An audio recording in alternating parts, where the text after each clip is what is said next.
Hello दोस्तों, नमस्कार। मेरा नाम है रोहित कुमार। आप सभी का स्वागत है हमारे यूट्यूब चैनल पे।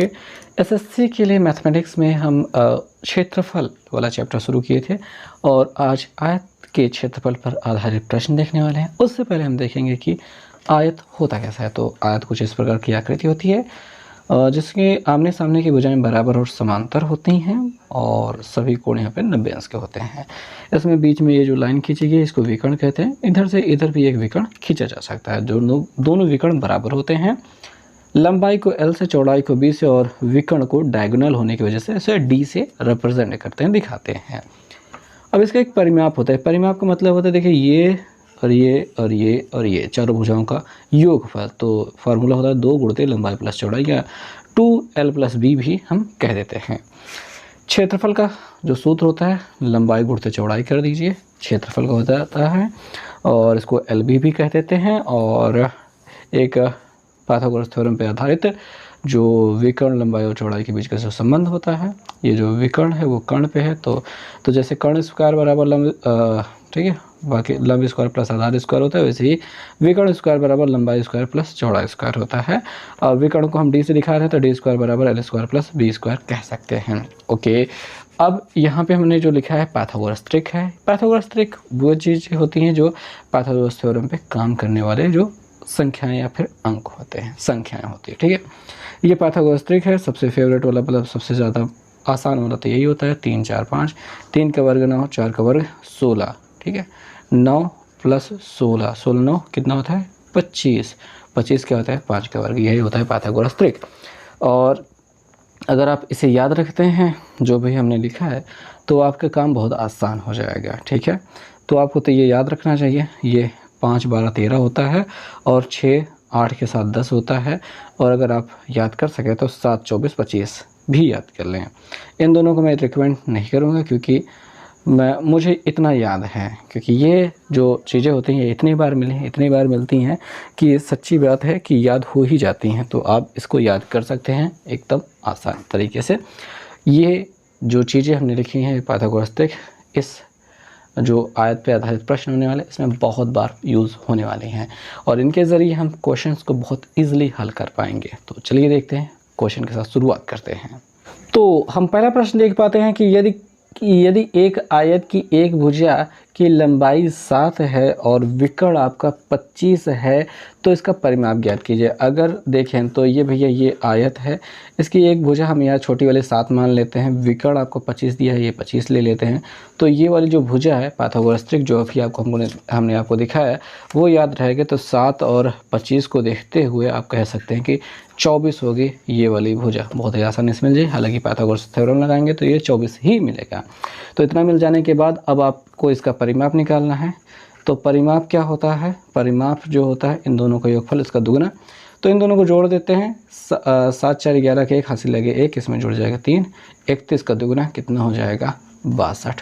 तो 62 सेंटीमीटर इसका परिमाप हो जाएगा। बहुत ही आसानी से आपको इसका उत्तर मिल चुका है। दूसरा प्रश्न हम देखेंगे, इसमें लिखा गया है कि एक आयत के विकर्ण की लंबाई 26 है। ठीक है, तो भाई आयत बना लेते हैं। इसके विकर्ण की लंबाई आपको 26 दी गई है और इसकी एक बाजू की लंबाई, एक बाजू मतलब भुजा की लंबाई 10 दी गई है। तो आपसे इसका क्षेत्रफल पूछ रहा है। देखिए भैया ये जो 26 है वो 13 दूनी 26 होता है और जो 10 है वो 5 दूनी 10 होता है। तो 5 और 13 को देखेंगे तो ये दूसर की भुजा जो मिलती है वो 12 मिल जाती है।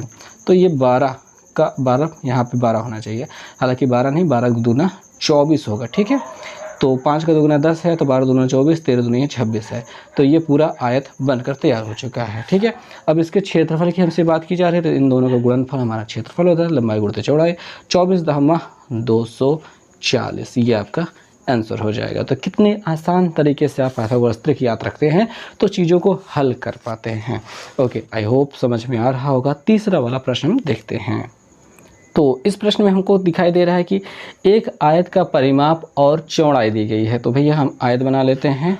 इसका परिमाप दिया है, परिमाप जो दिया गया है 68 है। ठीक है, और चौड़ाई दी गई है 10, तो यहाँ पे हम 10 लिख लेते हैं। इसकी विकर्ण की लंबाई आपसे पूछ रहा है, विकर्ण आपसे पूछ रहा है।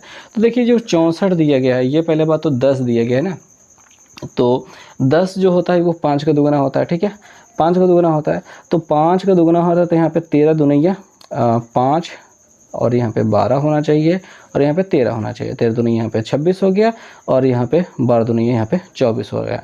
क्या इन दोनों का जो मतलब इस आयत बना जो है इसका परिमाप आपका 68 मिलेगा। तो 24 और 10 को जोड़ देते हैं तो हमको मिल जाता है 34 का दुगना करेंगे तो हमको मिल जाता है 68, यानी परिमाप हमारा 68 एकदम करेक्ट हो रहा है। तो इस 10 को देखते हुए हमने 5 निकाला, 5 से हमने 12 लिया, 12 13 लिया, 12 दूनी 24, 13 दूनी 26।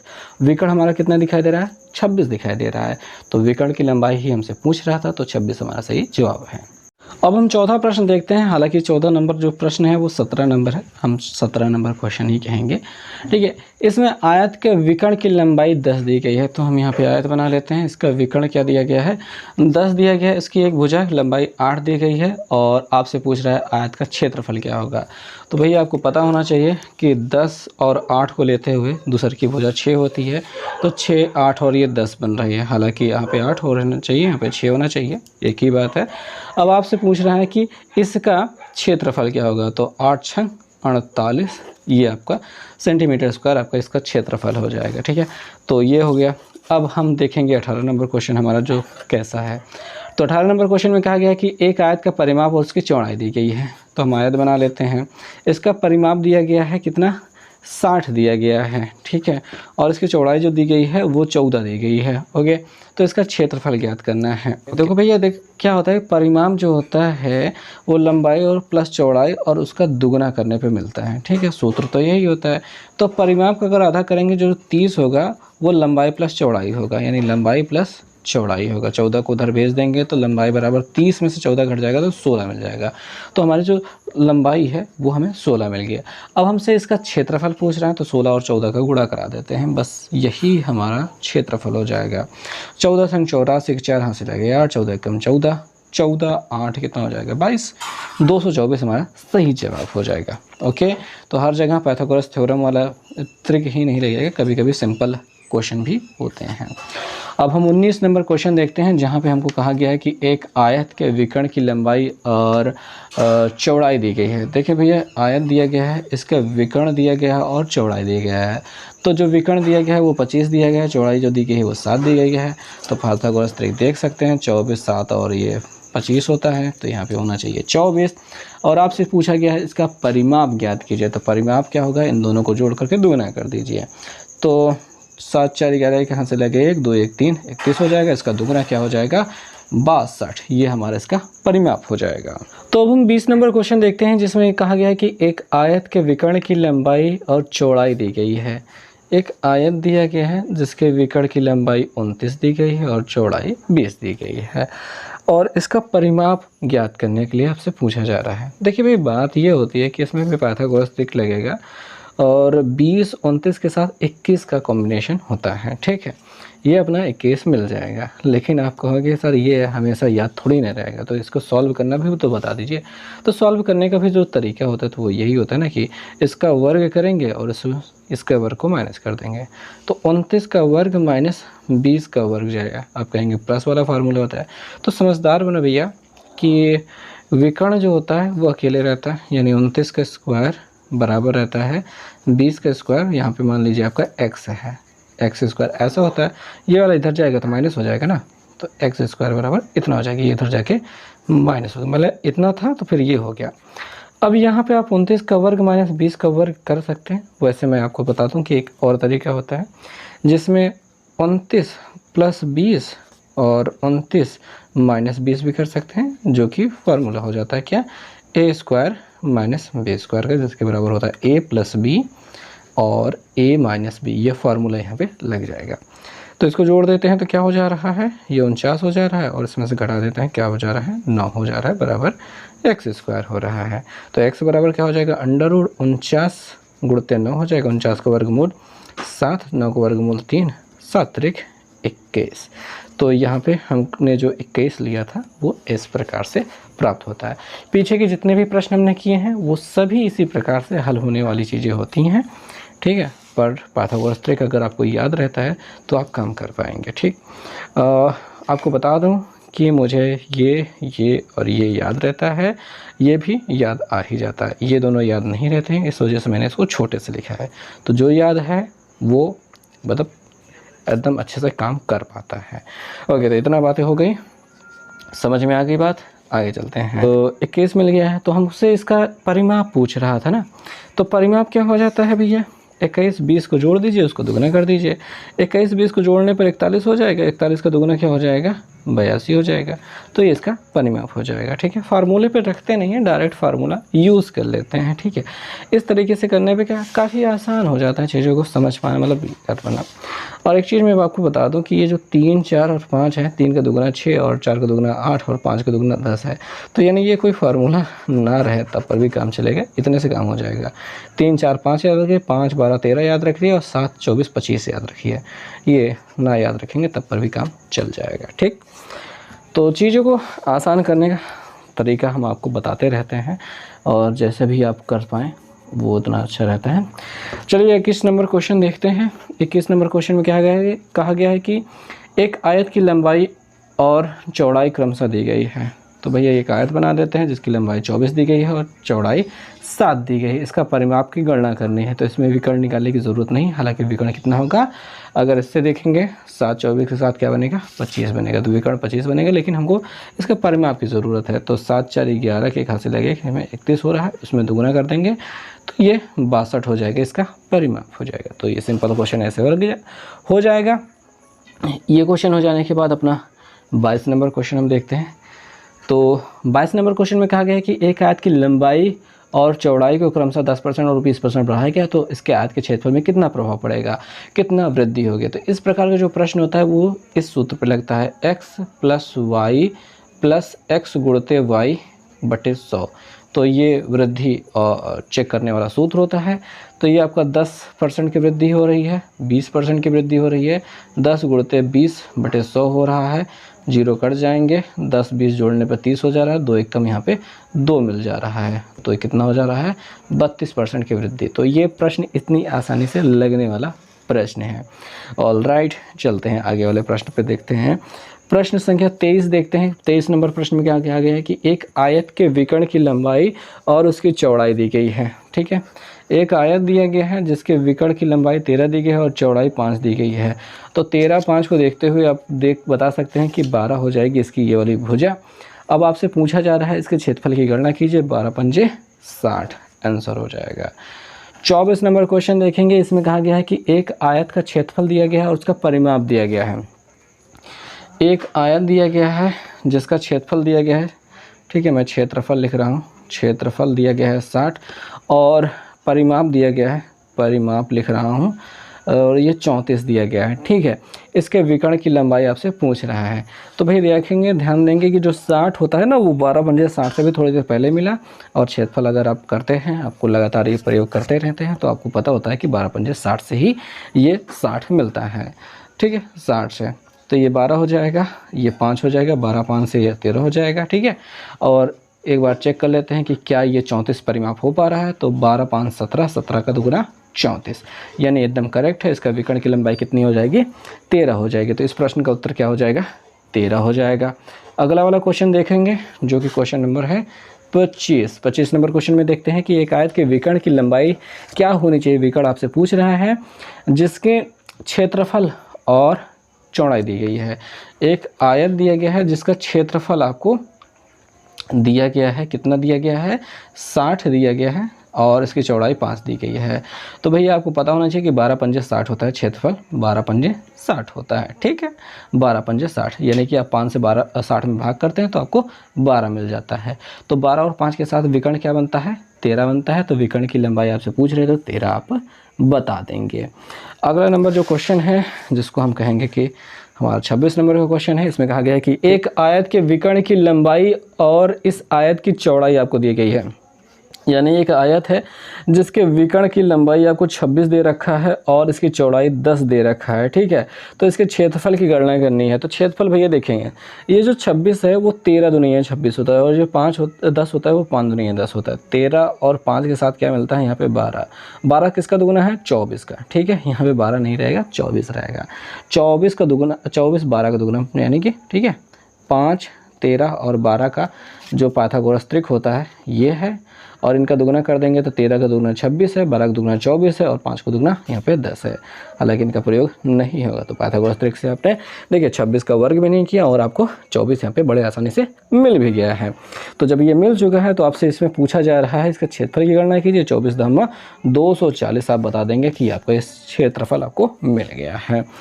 ठीक है, 27 नंबर क्वेश्चन हम देख लेते हैं कि एक आयत के विकर्ण की लंबाई क्या होनी चाहिए। ठीक है, जिसका क्षेत्रफल और चौड़ाई दी गई है। तो भैया देखेंगे आपको दिया गया है क्षेत्रफल 120 दिया गया है और चौड़ाई क्या दी गई है, 8 दी गई है। देखिए क्षेत्रफल जो होता है वो लंबाई गुणित चौड़ाई होता है, इन दोनों को गुणा करके ही क्षेत्रफल आपसे आपको प्राप्त होता है। तो इसका विकर्ण आपसे पूछ रहा है, तो विकर्ण तो हम बाद में निकालेंगे, फिलहाल तो हम इसका लंबाई निकाल लेते हैं। 8 से इसको भाग कर दो। ठीक है, 8 से इसको भाग कर दो, 2 से भाग करेंगे 4, 2 से भाग करेंगे 60, 2 से भाग करेंगे कितना मिलेगा 2, 2 से भाग करेंगे तो यहाँ पे कितना मिलेगा 30, 2 से भाग करेंगे तो फिर 15 मिल जाएगा, यानी यहाँ पे क्या मिल जाएगा 15 मिल जाएगा। ठीक है, अब देखेंगे भैया 15, 17 और 8 का कॉम्बिनेशन होता है, यानी इसका विकर्ण क्या हो जाएगा 17 हो जाएगा। हालांकि 17 मिलेगा कैसे, तो भैया 15, 15 में क्या होता है 225 होता है, 8, 8 क्या होता है 64 होता है। इन दोनों को जोड़ेंगे क्या मिल जाएगा, ये 9 मिल जाएगा, ये 8 मिल जाएगा और ये 2 मिल जाएगा। 17, 17 में 289 होता है, तो 289 मिला है, तो यहाँ पे विकर्ण क्या होगा 17 होगा। तो आपसे इसमें क्या पूछा जा रहा था कि इसके विकर्ण की लंबाई क्या होगी, तो आप कहेंगे कि 17 होगी। ठीक है, तो 28 नंबर क्वेश्चन हम देखते हैं। 28 नंबर क्वेश्चन में कहा गया है कि एक आयत की लंबाई और चौड़ाई क्रमशः दी गई है। ठीक है, तो भैया एक आयत की लंबाई 24 दी गई है और चौड़ाई 7 दी गई है। आपको इसका विकर्ण की लंबाई आपसे पूछ रहा है, तो भाई ये 24 और 7 के साथ क्या होता है 25 होता है, तो 25 आपका सही जवाब हो जाएगा। ठीक है, ठीक है, 7 और 24 के साथ क्या होता है 25 होता है। अगला वाला क्वेश्चन देखते हैं 29 नंबर क्वेश्चन, जहाँ पे कहा गया है कि 25 मीटर लंबे और 15 मीटर चौड़े। ठीक है, ये क्वेश्चन थोड़ा सा हाई फाई वाला क्वालिटी वाला है, तो थोड़ा आराम से धीरज धर के देखेंगे और सीखेंगे। ठीक, इसके लिए नए पेज पे चलते हैं। तो प्रश्न संख्या है 29। ठीक है जी, 29 नंबर क्वेश्चन है। इसमें 25 मीटर लंबे और 15 मीटर चौड़े माप के भवन के साथ, तो भवन हमारे पास कुछ इस प्रकार सा है दिखाई दे रहा है, जो कि 25 मीटर लंबा है और 15 मीटर चौड़ा है, और कह रहे हैं इसके साथ 3.5 मीटर, ठीक है, भवन के साथ 3.5 मीटर एक समान चौड़ाई का मार्ग है। तो जो मार्ग होता है वो हमेशा आमतौर पे बाहर ही रहता है, जब भी अंदर होगा तो वो अंदर साफ साफ शब्दों में कहेंगे। ठीक है, अब ये लंबाई जो थी अपनी 25 थी, तो देखिए भैया 3.5 इधर बढ़ गया है, 3.5 इधर बढ़ गया, 3.5 3.5 का मतलब होगा 3.5, 3.5, 3 दूनी है 6 और 3.5 का दोगुना क्या होता है, गुणते 2 करेंगे तो क्या मिल जाएगा 35 दूनी है 70, यानी कि 7 मिल जाएगा। तो टोटल आप कह सकते हैं कि 25 में 7 जोड़ा जा रहा है, 25 में 7 जोड़ देंगे तो 25, 5, 30, 2, 32, तो 32 क्या हो जाएगा आपका क्षेत्रफल, इसकी लेंथ हो जाएगी बाहर वाले के, और ये 15 दिखाई दे रहा है, 15 में भी 7 जुड़ जाएगा तो 15, 7, 22 हो जाएगा, ये बाहर वाली चौड़ाई हो जाएगी। ठीक, अब आपसे कहा जा रहा है कि 25.50 रुपये प्रति वर्ग मीटर की दर से इस मार्ग पर फ्लोरिंग कराना है। फ्लोरिंग कराना है, तो फ्लोरिंग कराने के लिए हमको इसका क्षेत्रफल पता होना चाहिए। इसका क्षेत्रफल पता होने के लिए बाहर वाला क्षेत्रफल माइनस अंदर वाला क्षेत्रफल। बाहर वाला क्षेत्रफल को होगा 32 गुणते 22 बाहर वाला क्षेत्रफल होगा, 25 गुणते 15 अंदर वाला क्षेत्रफल होगा। ठीक है, ये हो जाएगा मेन रास्ते का क्षेत्रफल। तो करते हैं, तो 32 दूनी 64 होता है, 64 हाँसी लगे 6, ठीक है, और 32 दूनी 64, 64 में 6 जोड़ देंगे 70 हो जाएगा, तो इतना मिल जाएगा, माइनस 25, 15 × 5 = 75 का 5 हाँसी लगे 7 हो जाता है, और 15 दूनी 30, 7 37, ठीक है, इतना तो हो जाएगा। घटा लेंगे, 14 में से 5 जाए, ठीक है, हासिल ले चुके हैं, 14 में से 5 गए 9 हो जाएगा, यहाँ पे बचेगा 9, 9 में से 7 गए 2 बचेगा, यहाँ बचेगा 6, 6 में से 3 गए 3 बचेगा, तो इतना मीटर स्क्वायर आपका क्षेत्रफल हो जाएगा। इसमें अब ये जो दर दी गई है ना, इससे गुणा करा देंगे, यानी 25.50, हालांकि 5 लिख देंगे तब भी काम चल जाएगा। इससे हमें गुणा कराना है। एक तो बेसिक तरीका होता है जिससे इससे डायरेक्ट मल्टीप्लाई करके आप डायरेक्ट आंसर पर पहुंच सकते हैं, लेकिन अब इतना बड़ा गुणा मुझे करने का मन नहीं कर रहा है, तो हम थोड़ा सा अपना बकलोली वाला दिमाग लगाने वाले हैं। ठीक है, हम 25 से अलग गुणा कराएंगे और ये जो 0.50 है, 0.50 का मतलब क्या होता है, इसके बराबर होता है 1/2 और 1/2 से गुणा कराएंगे। ठीक है, तो 25 से गुणा कराते हैं, 3 2 9 है और 25 से हम गुणा करा रहे हैं, तो 25 से हम डायरेक्ट गुणा क्यों कराएं, हम 4 से इधर गुणा करा देते हैं, 4 से भाग कर लेते हैं, 25 चौके ये 100 बन जाएगा। ठीक है, ये 100 बन जाएगा, 4 से इसको भाग कर लेंगे, 4 8 32 और 4 दूनी ये 8, 1 बचेगा, तो 4 दूनी ये 8, 4 पंजे 20, इतना मिल जाता है। जब 100 से गुणा करेंगे तो क्या मिल जाएगा, 82 25, इतना मिल जाएगा। ठीक है, क्लियर हुआ, इतना मिल जाएगा। और अभी 1/2 से गुणा करना बाकी है, वो हमने आपको बताया था। तो 1/2 से गुणा करना मतलब इस गिनती का आधा करना, यानी 329 का आधा करना। ठीक है, 2 से भाग करेंगे, 2 1 2, 2 6 12, 2 चौके 8.5, तो 164.5 मिल रहा है। जोड़ देंगे, ये 5 हो जाएगा, ये 9 हो जाएगा, ये 8 हो जाएगा, ये 3 हो जाएगा, ये 8 हो जाएगा। तो यहाँ पे जो हमको 83 89 और 0.5 मिल रहा है, 8389.5 मिल रहा है, यही हमारा सही जवाब हो जाएगा। ठीक है, तो क्लियर रही बातें। आप डायरेक्ट गुणा करके भी यही उत्तर प्राप्त कर सकते हैं, लेकिन ये हमने डायरेक्ट गुणा कराने के बजाय थोड़ा सा एक्स्ट्रा दिमाग, यानी कि ज़रूरत से ज़्यादा वाला दिमाग लगाया था। ओके, तो अब 30 यानी 30 नंबर क्वेश्चन को देख लेते हैं। कहा जा रहा है कि एक आयताकार पार्क की लंबाई इसकी चौड़ाई से 20 मीटर अधिक है। तो ये आयताकार हमने पार्क बना लिया है, इसके जो ये लेंथ है और ये जो ब्रेथ है, ठीक है, ये दोनों की बात हो गई है। तो जो लंबाई है वो 20 मीटर अधिक है। अगर चौड़ाई को यक्स मान लेते हैं तो लंबाई क्या होगी, उससे 20 ज़्यादा होगी, यक्स में 20 जोड़ दिए हैं, ये इसकी लंबाई हो जाएगी। अब इसमें कह रहे हैं कि 53 रुपये प्रति वर्ग मीटर की दर से पार्क की 4 दीवारी कराने का कुल खर्चा। देखिए भैया, कुल खर्चा दिया गया है 212,000 दिया गया है। ठीक है, और खर्च करने की दर क्या है, 53 रुपया दी गई है। तो जो 53 दिया है ना, उसी से इसको भाग कर दीजिए। भाग करने से क्या प्राप्त होगा, हमको परिमाप प्राप्त हो जाएगा। क्या प्राप्त हो जाएगा, परिमाप। यही सिंपल सी बात है, 4 दीवारी बना रहे हैं परिमाप के चारों, परिमाप पर ही बनाएंगे और उसका खर्चे जो दर दिया गया उससे अगर भाग कर देंगे कुल खर्चे में, तो हमको परिमाप प्राप्त हो जाएगा। तो 3 चौके 12, 5 चौके 20, ये 4 बार में निपटने वाली गिनती है और 2 जीरो जो दिखाई दे रहा है लगा दीजिए। तो परिमाप क्या हो गया आपका, परिमाप हो गया आपका 400। ठीक, अब परिमाप 400 हो गया, तो 400 का आधा क्या होगा, लंबाई और चौड़ाई के योगफल के बराबर होगा। 400 का आधा क्या होगा, 200, इन दोनों के योगफल के बराबर होगा, यानी यक्स और यक्स प्लस 20, यक्स प्लस 20 इनके योगफल के बराबर क्या हो जाएगा, अपना 200 हो जाएगा। इन दोनों यक्स को जोड़ देंगे तो 2x, 20 को उधर भेज देंगे, घट जाएगा, तो 200 में से 20 घट जाएगा तो 180 मिल जाएगा। 2 से भाग कर दीजिए, क्या मिल जाएगा, 90 मिल जाएगा। यक्स की वैल्यू क्या हो जाएगी, 90, यहाँ पे गंदा से दिखाई दे रहा है 90, यानी ये वाला हिस्सा हो जाएगा 90 और 90 में 20 जोड़ देंगे तो क्या हो जाएगा, 110 हो जाएगा। तो आपसे इसमें पूछ क्या रहा है, पार्क का क्षेत्रफल पूछ रहा है। तो पार्क का क्षेत्रफल यानी इन दोनों को गुणा करने को मिल जाएगा 11,999, यहीं पे लिख लेते हैं 11,999 और 00 लगा दीजिए, इतना मीटर स्क्वायर आपका क्षेत्रफल हो जाएगा, यानी 9,900। इसी के साथ ये आयत पे आधारित प्रश्न जो है समाप्त हो जाते हैं और उम्मीद करते हैं कि आपको समझ में आ गया होगा और आगे की वीडियो में हम लेकर आएंगे वर्ग पर आधारित प्रश्न। तो मिलते हैं नेक्स्ट वीडियो में, बाय।